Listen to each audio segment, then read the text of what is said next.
BFM Business, BFM Patrimoine, la vie IMO.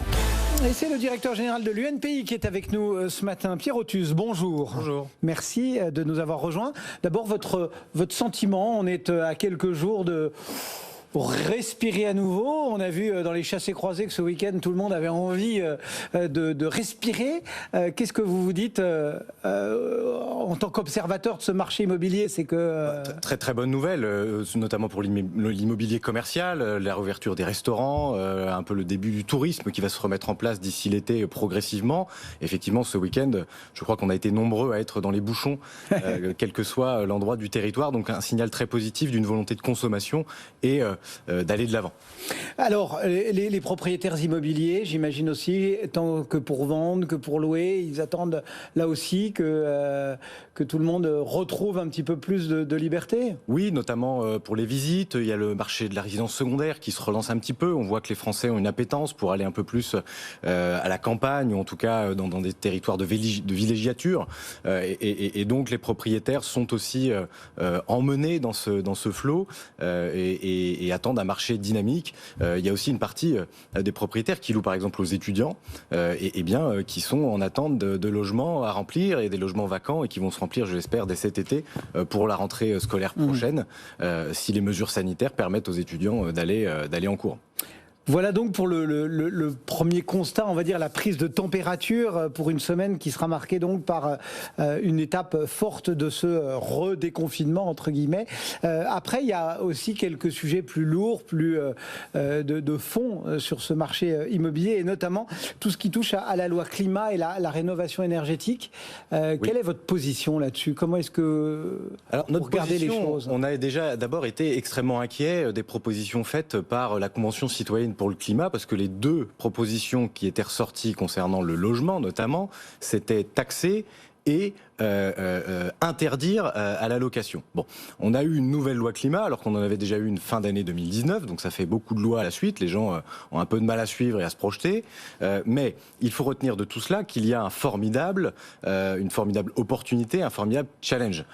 En revanche, il y a aussi... Parce qu'il y a quand même un état des lieux qui est bien réel. C'est une formidable manière aussi de voir une rénovation du parc de manière générale avec de la performance énergétique embarquée. Et donc la performance énergétique permettra l'amélioration du parc.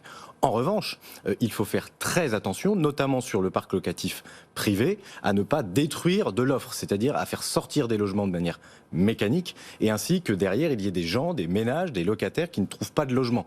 Donc il faut trouver les bons paramètres, et notamment donner cette fameuse caisse à outils qui me tient à cœur, qui permet de remplir ces objectifs. Je le rappelle, 2034, tous les logements loués devront être classés de la classe énergétique D. Et D, aujourd'hui, c'est très difficile à atteindre. Au pire, et notamment en copropriété où les propriétaires, qu'ils soient d'ailleurs occupants ou bailleurs, n'ont pas la main totale puisqu'il y a des décisions collectives qui doivent être prises pour pouvoir faire des rénovations d'envergure. Et donc l'environnement général qui doit être donné aux propriétaires de manière générale doit être davantage favorable, et c'est pas en taxant davantage, en encadrant davantage, en mettant des nouvelles contraintes dans tous les sens qu'on va y arriver. L'état actuel des choses, il y a quand même une crainte sur la disparition d'une partie du parc. Et du coup, qu'est-ce qu'il faut faire? Qu'est-ce que les propriétaires doivent faire? Qu'est-ce que l'État doit faire pour accompagner le mouvement? Il faut aller au-delà des simples aides de MaPrimeRénov', dont on a autant qui fonctionne bien parlé, quand même, qui est non? la transformation d'un crédit d'impôt en prime, donc une formidable idée puisqu'on a l'argent et la trésorerie tout de suite. Sauf que pour les propriétaires bailleurs, par exemple, ça n'est pas tout à fait adapté, même si le gouvernement et l'État a accédé à une demande des propriétaires qui était d'accéder à cette prime, ce qui n'était pas le cas pour les propriétaires bailleurs auparavant, donc c'était une bonne nouvelle. Mais il faut impérativement que cette aide soit défiscalisée. C'est-à-dire qu'aujourd'hui, quand vous recevez cette aide, vous la déclarez comme un revenu dans vos revenus fonciers, et ainsi elle fait partie de la taxation globale de vos revenus fonciers. Ce que l'on demande, c'est d'extraire cette prime et de ne pas effacer son caractère positif. Quand on vous donne 10 000 € pour faire une belle et grande rénovation, il y a 5 000 € dans un certain nombre de cas qui partent derrière en taxes. Donc donner pour reprendre, je ne crois pas que ce soit la bonne solution. Donc là-dessus, il faut qu'on évolue sur la défiscalisation de ces aides. donnée pour reprendre, on pourrait l'appliquer à un autre sujet, celui de la taxe foncière. On a beaucoup parlé de la taxe d'habitation. Tout le monde a dit si, ce sera compensé. Enfin, et puis là, on a vu qu'il y avait une enquête qui disait que bon nombre des communes s'apprêtaient à augmenter. C'est une enquête diligentée par l'Assemblée des maires de France, donc c'est pas n'importe qui, c'est une institution très, très solide et très fiable. Il y a effectivement eu cette crise.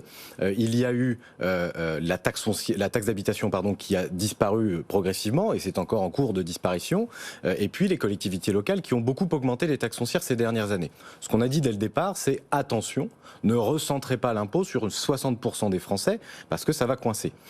Qu'est-ce qu'on voit aujourd'hui? L'AMF qui nous dit d'un côté, un tiers des communes ont déjà prévu d'augmenter les taxes. On a constaté ici et là des explosions de taxes au niveau des taux. Je peux citer comme exemple Contrexeville. Je ne veux pas les stigmatiser particulièrement, mais entre l'année dernière et cette année, c'est 53% d'augmentation la taxe foncière. Il y avait un retard. Et le taux de départ était déjà élevé. Ah, donc on partait pas de très bas, comme ça peut arriver parfois. Oui, c'est ça. Parce que parfois le chiffre facial peut... Voilà. Et les raisons avancées, c'est la crise, les aides qui ont pu être données localement par les communes pour aider les personnes concernées, les commerçants notamment.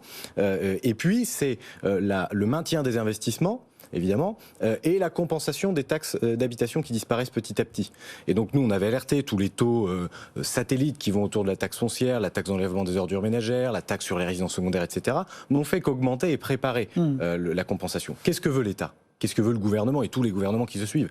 C'est que les collectivités locales fassent des économies. Et elles pèsent sur les collectivités territoriales en retirant une partie de leur levier fiscal pour qu'elles fassent des coupes budgétaires, ou en tout cas fassent des choix clairs, notamment dans le fonctionnement. Mais qu'est-ce que font les communes ? Eh bien, elles augmentent sur le reste. Et donc, il reste la taxe foncière, les droits de mutation. Et qui paye les taxes foncières et les droits de mutation, ce sont les propriétaires. Ce qu'on ne veut pas, c'est que les propriétaires privés soient la variable d'ajustement de la politique publique locale et nationale. Bon, malgré tout, quand on est propriétaire, on paye des taxes, effectivement, mais on perçoit aussi des loyers. Enfin, ça, c'est quand tout va bien, parce qu'il y a une certaine catégorie de propriétaires et d'investisseurs, on est là vraiment au cœur de BFM Patrimoine, qui ont investi, notamment dans des résidences de tourisme, et qui se sont retrouvés ces derniers mois dans une situation bien gênés aux entournures. Exactement. Alors, les propriétaires ont permis, avec l'ensemble du microcosme lié, les promoteurs et les gestionnaires, un développement du tourisme au niveau local dans un tas de territoires en France, notamment à la montagne. Et cette année notamment, et un peu l'année dernière, la montagne a beaucoup souffert, fermeture des remontées mécaniques, fermeture des services de ces résidences-services, donc les piscines, les saunas, les terrains de tennis, etc. Et donc les immeubles n'étaient pas pleins, ils étaient même plutôt vides dans de très nombreux cas. Et ainsi, les gestionnaires en situation quasi de faillite n'arrivaient pas à payer le loyer dû au propriétaire qui investit. Et ils ont une relation de bail commercial entre le gestionnaire qui gère la résidence, qui met en location, et le propriétaire qui a investi. Alors le propriétaire, au départ, il avait un avantage fiscal. Il avait calculé sur 20 ans son investissement avec les impôts, les charges, l'emprunt, etc. Et aujourd'hui, il a zéro, dans un certain nombre de cas, zéro loyer qui rentre et il doit payer son emprunt et ses charges. Et un certain nombre d'aides sont mises en place, mais ça n'est pas suffisant. Ça n'arrive pas nécessairement jusqu'aux gestionnaires qui devraient redistribuer derrière aux propriétaires. Et nous, ce qu'on demande, c'est d'une part la transparence de qui a reçu des aides et combien, la transparence des comptes de gestion. On parle gestionnaire qui dit « moi je ne peux pas vous payer le loyer », le propriétaire lui dit « bah oui, prouvez-le moi, dites-le moi, expliquez-moi ». Donc ça c'est une loi, c'est la loi Novelli qui impose normalement de donner les comptes aux propriétaires, aux investisseurs. Et donc tout cela doit être traité. Alors on a rendez-vous nous à Matignon, l'UNPI, pour défendre les propriétaires jeudi prochain, mais il y a des mécanismes qui doivent être mis en place supplémentaires, comme par exemple un crédit d'impôt de 50%, ça a été fait au mois de novembre sur le commerce en général, ça a été plus ou moins pris en compte et utilisé par les propriétaires parce que c'était qu'un mois, c'était difficile, il fallait vérifier un certain nombre de conditions. Nous on propose de faciliter cela, de simplifier la situation et de l'appliquer à tout loyer abandonné par les propriétaires. Et ça, que ce soit sur le tourisme, sur le commerce, sur... C'est en grande priorité sur le tourisme. Sur le commerce, il y a la mise en place des aides progressives qui ont été mises en place depuis un an par les services de Bercy, Bruno Le Maire, Alain Griset, etc. Donc ça, pour le moment, ça fonctionne plutôt bien et on est plutôt dans l'attente de rouverture et de voir comment on fait pour donner la possibilité aux locataires de travailler et de payer leur loyer et pas d'être sous perfusion et en difficulté financière. Mais la question des résidences de tourisme, le compte n'y est pas. On prend l'exemple tout simple de Pierre et Vacances. Il y a 20 000 propriétaires qui sont concernés. L'aide est plafonnée à 10 millions d'euros. Ça fait une aide de 500 euros par copropriétaire investisseur dans ces résidences. Quand il y a plusieurs milliers, voire dizaines de milliers d'euros de loyers qui n'ont pas été encaissés par les propriétaires, ça fait saupoudrage et ça ne suffit pas. Alors on est dans l'attente de la prise en charge de ce cas particulier d'ailleurs. Pierre Othus et l'UNPI. Merci beaucoup Pierre d'être passé nous voir. Merci.